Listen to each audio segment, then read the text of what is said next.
About my latest Google Earth project, which is to compile a file of wildlife hotspots in my neighbouring counties. Nearly all the good habitat remaining in the UK has been designated with a conservation status. There are various kinds of protected area, but I find that treble SI, or Site of Special Scientific Interest, is the most useful, because this was the original designation system and was a prerequisite for further designations. For instance, special area of conservation for habitats or special protection area for birds. To find these areas, I've always found Scottish Natural Heritage website SiteLink is terrific. The best information available there can be found in site management plans, often naming the more unusual and interesting species. SNH is soon to be rebranded as Nature Scot, so if you're watching this in a few months when it has rebranded, just imagine I'm saying Nature Scot when I say SNH and try not to cry. Google Earth uses KML and KMZ files. I discovered yesterday that SNH has made one available, showing all the SSSIs in Scotland. When I opened this file up, it was enormous. Not only are there lots of sites, but some of these sites are fragmented and have many polygons. To make this more manageable, I decided to split the file up into smaller files according to the local council area in which they fall.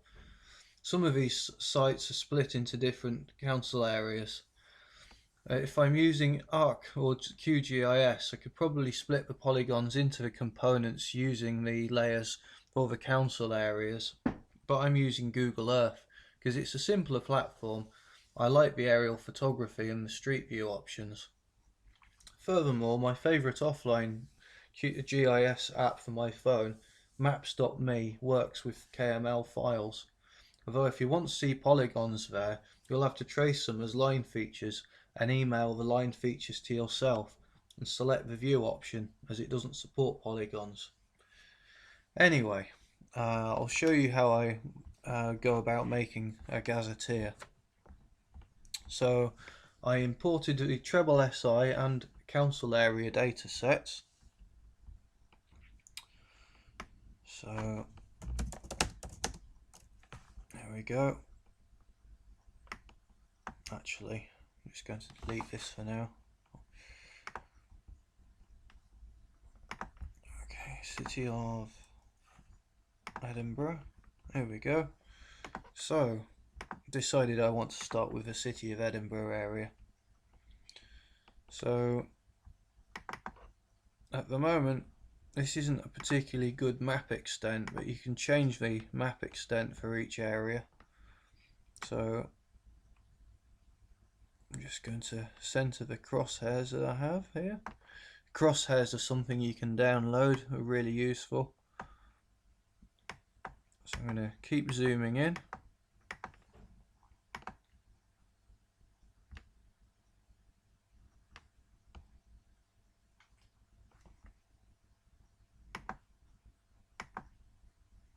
It's been a bit slow.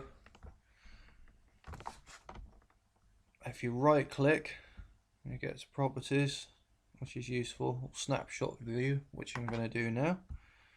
I'm going to rename this just to make it easier to find, because I'm going to name another folder with this, the City of Edinburgh, so it's useful to have a number at the start. So when I use this little search bar, I can just type in 1C and I'll immediately find it. Actually, no, I'm going to call this you know what? When you open up a file, it automatically goes into temporary locations. So I'm going to call this 2C. You'll see why in a moment, because I'm now going to go to My Places. And I'm going to create a folder.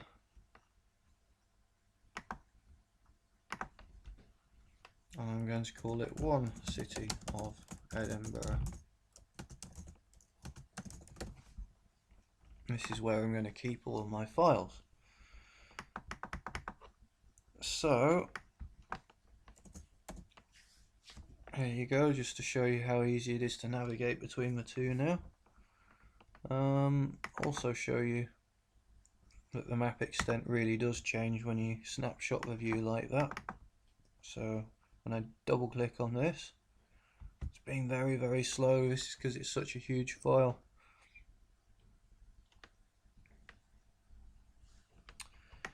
Okay, so I can see this now. However, if I try and click on any of my little polygons here, it's just going to give me information about the city of Edinburgh in the Scottish Council areas file.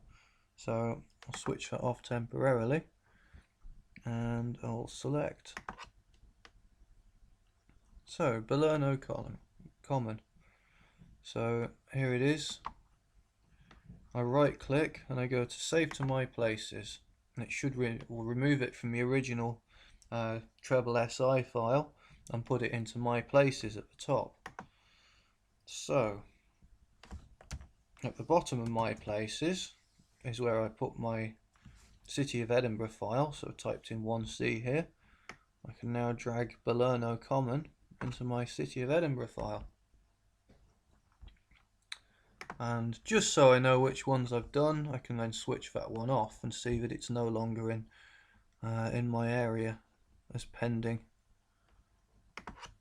So that's Duddingston Lock. You might on occasion double click by accident and it'll zoom in and it's not, oh hang on, it's not even what I meant. You can get the wrong ones by, oh okay, never mind. So save to my places, etc. So I want to go back to my folder and drag that in. There are actually 3 different polygons, so I want to find the other ones as well. And here we go, here's another one, there's another 2 even. Oops. Unfortunately, when you multiply select them and right click, you don't have an option to save them to my places. You have to individually select them, which is a bit annoying. So I want to see, drag it in. Or of course I can search this way to find the remaining one.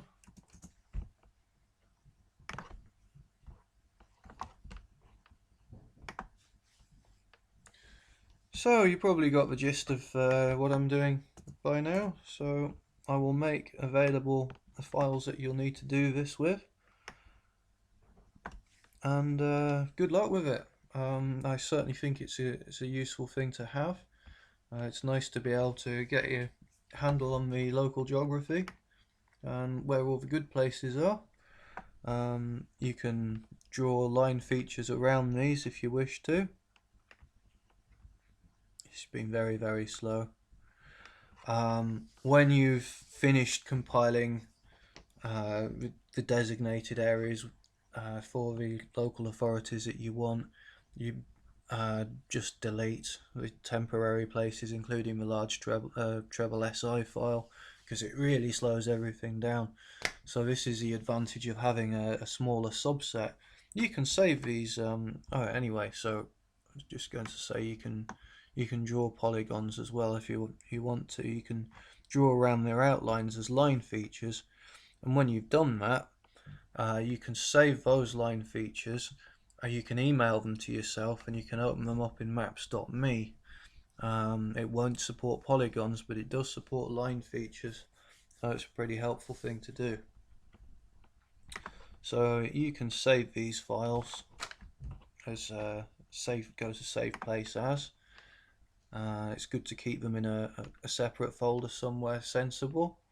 So one with all kinds of folders and subfolders is a good thing to do, because you end up with quite a lot of these kinds of files, and the fewer are running, the faster Google Earth will run. Well, I hope this has been useful. People should get out to these places more often and share them with their friends, and it will do their bit for wildlife conservation. More people will care about pushing an environmental agenda. Thank you for your time.